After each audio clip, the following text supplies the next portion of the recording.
Bonjour bien-aimés, c'est un réel plaisir de vous retrouver ce matin pour pouvoir partager ensemble la parole de Dieu. Je suis le pasteur Julien Goumou et certains de mes enfants aiment bien m'appeler Mama Chouchou. Alors ce matin, je voudrais que nous puissions méditer un petit bout de la portion de l'évangile qui se trouve dans Ésaïe chapitre 44 à partir du verset 6. Il est écrit: Ainsi parle l'Éternel, roi d'Israël, et son Rédempteur, l'Éternel des armées.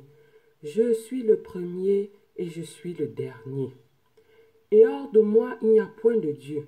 Qui a comme moi fait des prédictions, qu'il les déclare et me le prouve, depuis que j'ai fondé le peuple ancien, qu'il annonce l'avenir et ce qui doit arriver. N'ayez pas peur et ne tremblez pas.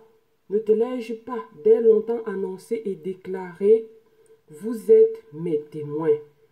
Y a-t-il un autre Dieu que moi?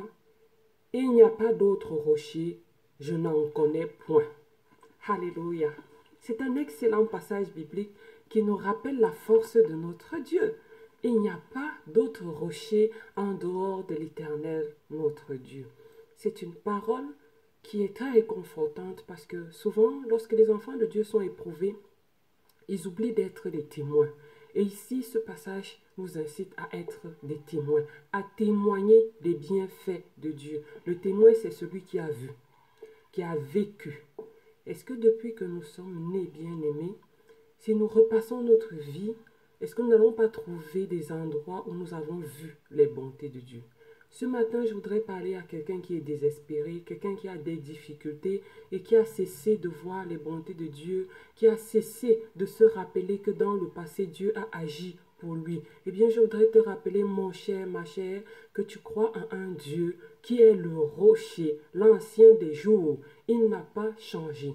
Les biens qu'il a fait au peuple d'Israël, aux enfants d'Israël, ce sont les mêmes qu'il fait dans ta vie depuis que tu es né. Alors si tu te sens accablé au bout du rouleau, c'est le moment de te lever et de commencer à témoigner. Témoigner de ce que l'Éternel a fait pour toi dans le passé. Témoigner te donnera l'espoir que ce Dieu-là n'a pas changé et qu'il est capable de faire encore de nouvelles choses pour l'avenir. Et si tu avais perdu le sourire, je t'invite bien aimé à commencer à parler à Dieu et à retrouver ton sourire. Commence à compter les bienfaits de Dieu, comme le dit une chanson populaire que nous aimons bien. Et tu verras bien que tu ne peux pas tous les compter et tu verras bien que tu n'as pas de raison de désespérer. Alors ce matin, je voudrais bien aimer qu'ensemble nous puissions essayer de compter les bontés de notre Dieu, de témoigner en faveur de notre Dieu, que nous puissions oublier ce que nous n'avons pas encore, que nous puissions oublier toutes les requêtes qui ne sont pas encore exaucées et que nous puissions cesser un seul instant de faire de notre Dieu le Dieu à qui on demande seulement. Nous allons aller dans le sens de l'appréciation. Nous allons apprécier Dieu pour tout ce qu'il a fait pour nous. Nous allons témoigner de ses bontés. Nous allons nous tenir sur le roc et avoir la foi pour avancer, pour espérer davantage de bonté. Et je voudrais qu'ensemble nous puissions commencer ce petit exercice de témoignage. Et nous allons le dire en prière. Si tu le veux bien aimer, nous allons essayer. Allons-y ensemble. Seigneur Jésus, je te remercie pour tes nombreuses bontés dans ma vie, à commencer par le souffle de vie. Il y en a qui naissent et qui meurent à l'instant.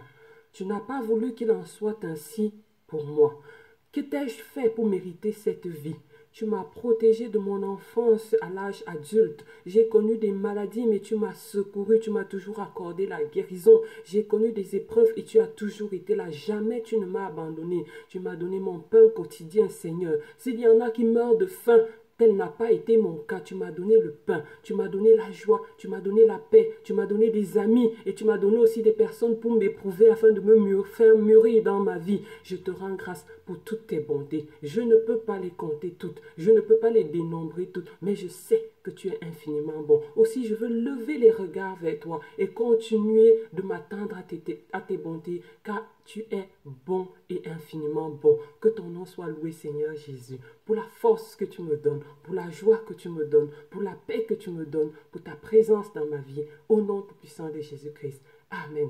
Bien-aimé, nous avons terminé ce matin. Je te souhaite une excellente journée. Sois béni et que la présence de Dieu remplisse ta vie, envahisse ton cœur. Au nom de Jésus-Christ.